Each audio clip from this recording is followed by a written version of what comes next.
Thank you very much, Chairman.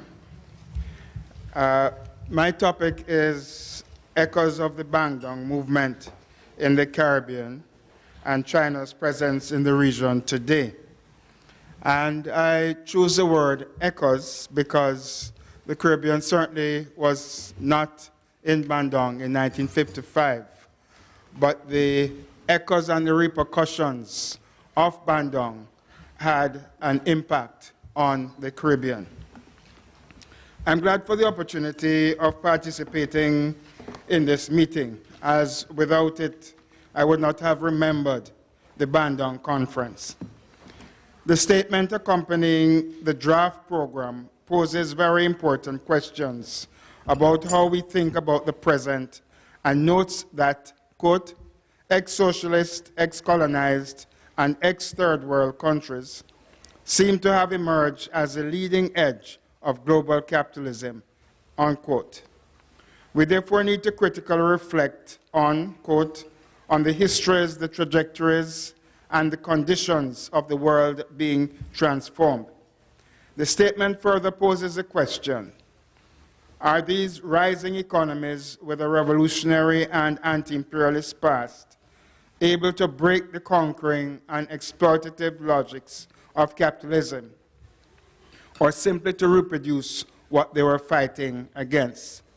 I think some of the issues posed in this question, in the statement introducing this conference, some of the issues inherent in this question were being discussed in the last panel.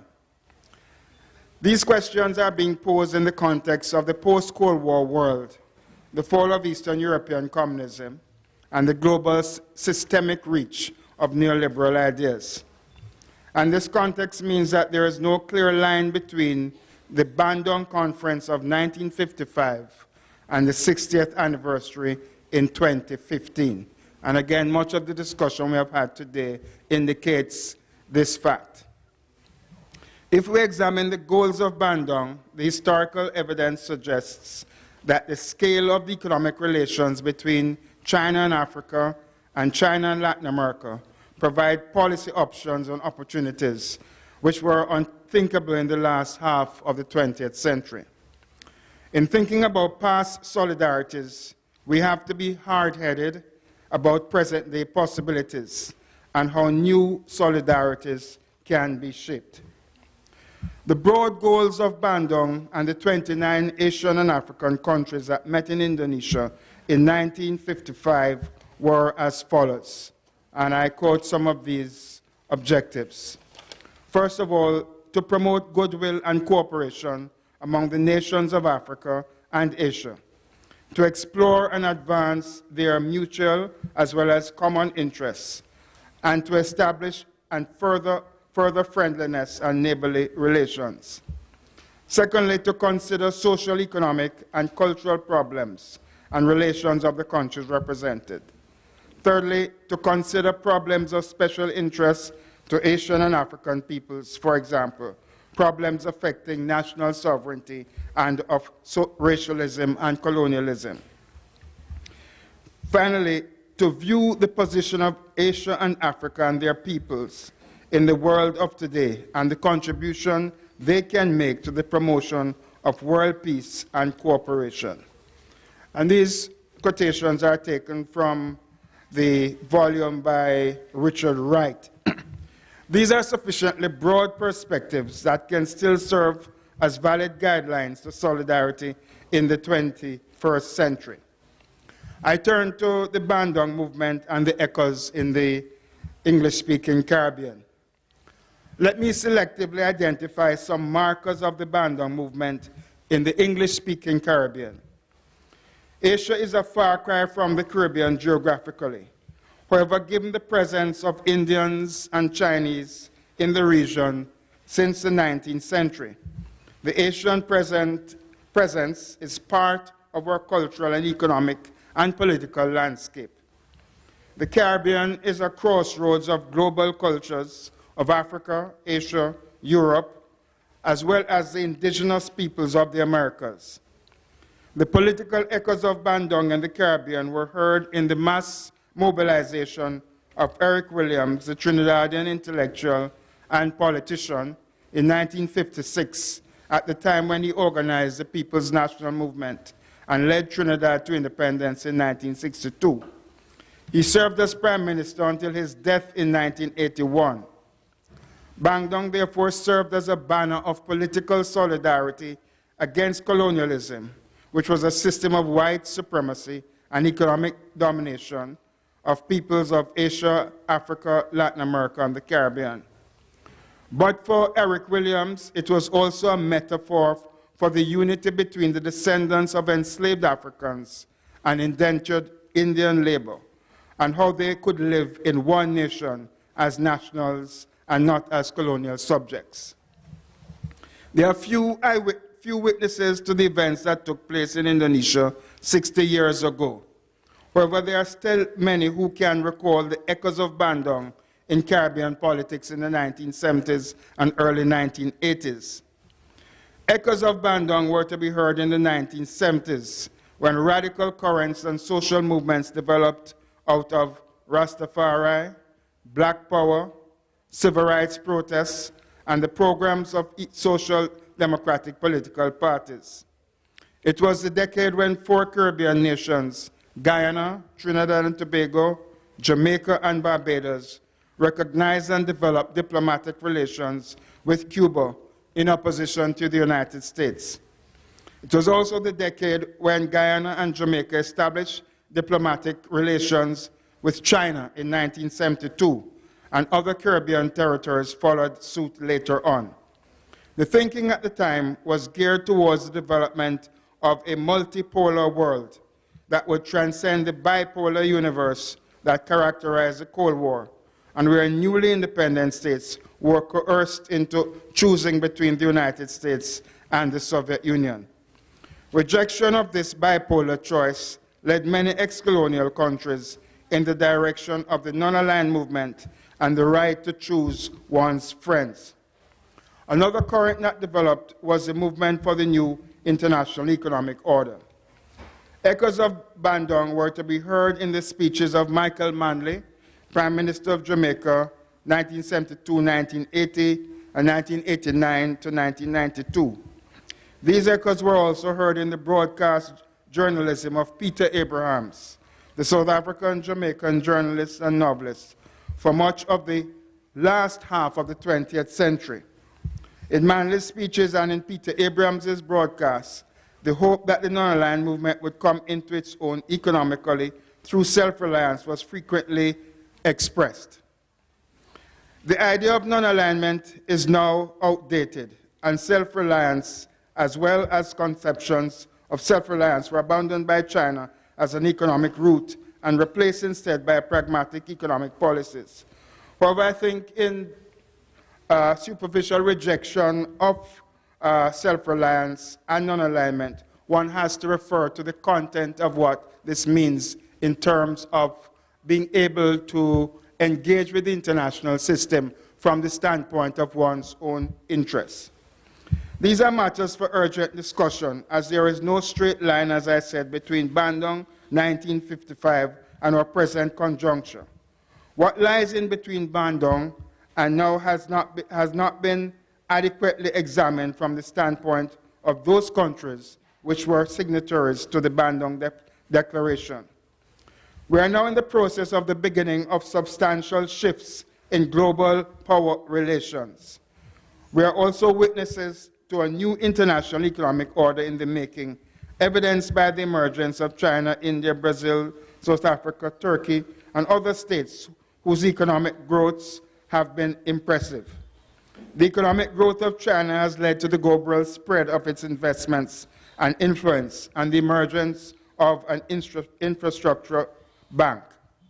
The echoes of Bandung in the Caribbean are therefore faint today and can be revived. However, they can be revived in the coming years, but that depends on political leadership that can interpret the new global realities, which in my view are now more propitious to the ideas of Bandung, at least on the economic front. This requires an orientation that strengthens regionalism among the Caribbean's small states and the discouragement of tendencies towards parochialism and short-term frames of reference. This is necessary to combat the region's political fragmentation with its micronationalisms predominating over the efforts to develop a relevant 21st century regional voice. The English-speaking Caribbean states are a micro-region in the wider Americas, where you have a population of 800 million people of Spanish and Portuguese speakers. The English-speaking Caribbean has a combined population of just over 6 million people, with the smallest territory, St. Kitts and Nevis, having 50,000, and the largest, Jamaica, 2.7 million, according to 2010 figures.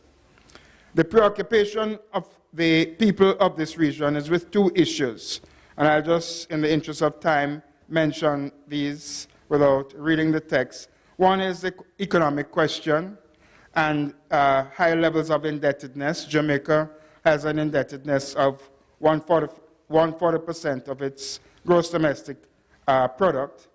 And the second challenge concerns high levels of homicide, with at least 3 Caribbean countries, Jamaica, Belize, and St. Kitts and Nevis, are in the top 10 countries with high homicide rates.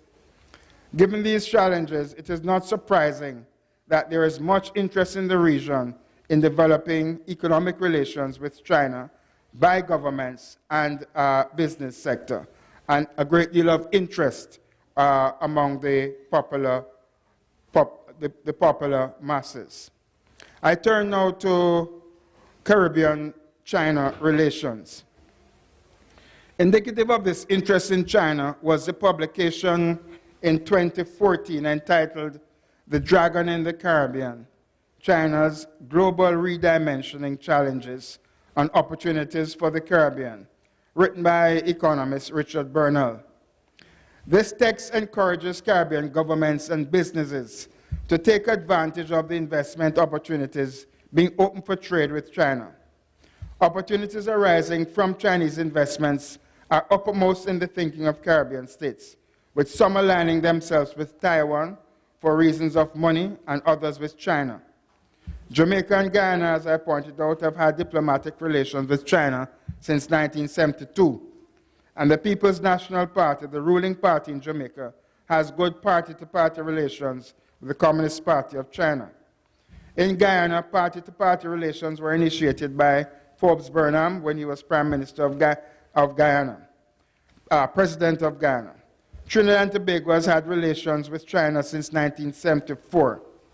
Other countries that have recognized China are Barbados 1977, Antigua 1983, Bahamas 1997.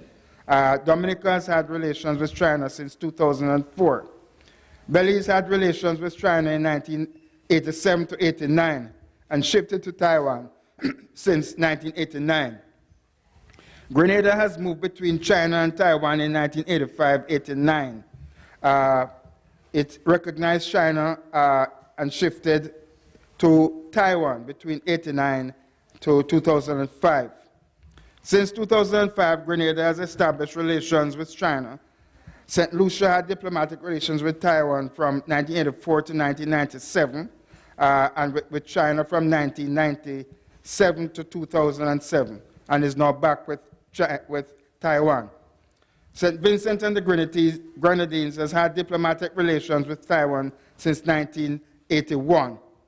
So to conclude on this diplomatic hop, skip, and jump, there is competition between these two Asian states for diplomatic relations with the microstates of the Caribbean.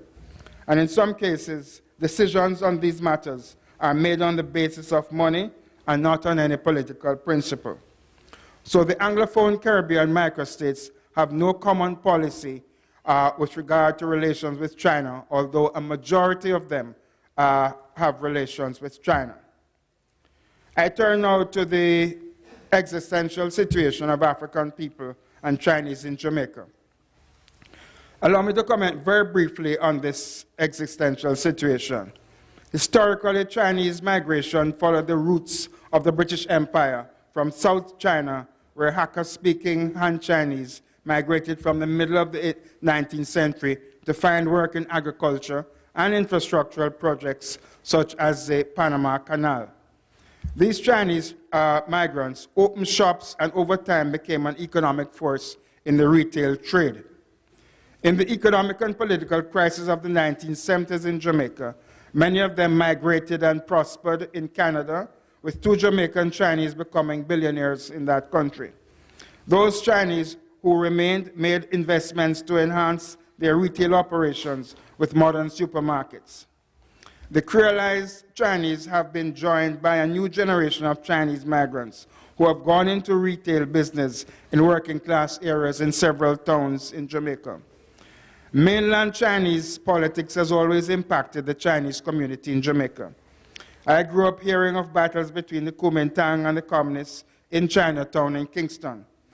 After 1989, when there were student demonstrations in China, I attended a meeting of the Chinese community in Kingston, which was open to the public, and the audience was divided between those who supported the Chinese government and those who were on the side of the students. Today, there is an active discussion about Chinese investments in the region by all sectors of society. However, no one frames this discussion historically with respect to the Bandung tradition. It is therefore timely to have the Bandung framework resurrected at this meeting. If the Bandung framework is not resurrected, then the relations will up between the Chinese state and the Caribbean people will be seen more in the light of economic exploitation than anything else. Pan-African-minded Jamaicans watch with interest the influence of China in Africa, about which my colleague will speak. Many were pleased with the new African Union building in Addis Ababa constructed by the Chinese. However, as a reader of Howard French's journalistic book, whatever his criticisms, that book China's second, whatever the criticism may be made of it, the book Chinese Second Continent, how a million immigrants are building a new empire in Africa, I was dismayed by the racial stereotypes that Chinese investors and business people brought to bear on Africa. Our Chinese investors who express racial stereotypes of African people breathing a new life into old forms of racial oppression. Professor Said Adejumobi notes in a recent article, in sum, China is now Africa's biggest trading partner, with a trade volume of over $200 billion annually, leaving the United States and Europe in a distant second and third, respectively. The massive trading relationship between China and Africa is not a coincidence. It is something actively promoted by African governments and also encouraged by China's new market orientation policy. However, the relationship does not stop at economics and trade. There's also a growing social dynamic. Hitherto uncommon intermarriages or conjugation are occurring, with a new breed of African Chinese or Chinese Africans being born, creating unprecedented identities and social spaces, unquote. The latter social dynamic and sexual relations have been part of Caribbean nation formation since the 19th century. Chinese people are less than 1% of the Jamaican population, which is over 90% of people with an African heritage. But there's a much larger percentage of the population which claim both African and Chinese heritage. There is therefore a racial dimension to Sino-Jamaican relations. Jamaican Chinese are integrated into Jamaican society, but are regarded as a relatively privileged sector, although there are poor Chinese to be seen, but not in large numbers. Chinese musicians and producers have been central to the development of Jamaican popular music, particularly the reggae music. And Trinidadian Chinese are heavily involved in the famous carnival and cultural life of that country. And the same can be said for Suriname and other territories in the region with a Chinese presence. Chinese have also been active in the political life in the region. I now turn to my concluding section on 21st century solidarity. At the Bandung Conference, the focus was on building Asian-African solidarity, asserting political sovereignty and non-interference from the big powers, overturning colonial rule and preventing neocolonialism in the early years of the Cold War. The African-American writer Richard Wright, who was excited by the prospects of this conference, represented the majority of the world's peoples, wrote a book entitled The Color Curtain, a report on the Bandung Conference. The Color Curtain referred to global racial discrimination. The emergence into the international arena of the brown and black peoples of Asia and Africa was heralded by Richard Wright and many others as an opportunity to undermine racism through the achievement of sovereignty from Europe. Few would argue with the fact that the Iron Curtain is coming down with the latest rapprochement between Cuba and the United States. After more than 50 years, this rapprochement signals engagement between these two neighbors with a view to resuming bilateral relations. Removing the color curtain remains a persistent and difficult challenge which needs to be addressed.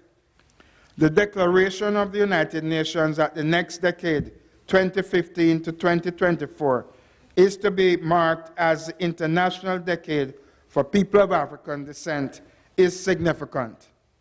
The Declaration notes, and I quote, "People of African descent represent a distinct group whose human rights must be promoted and respected.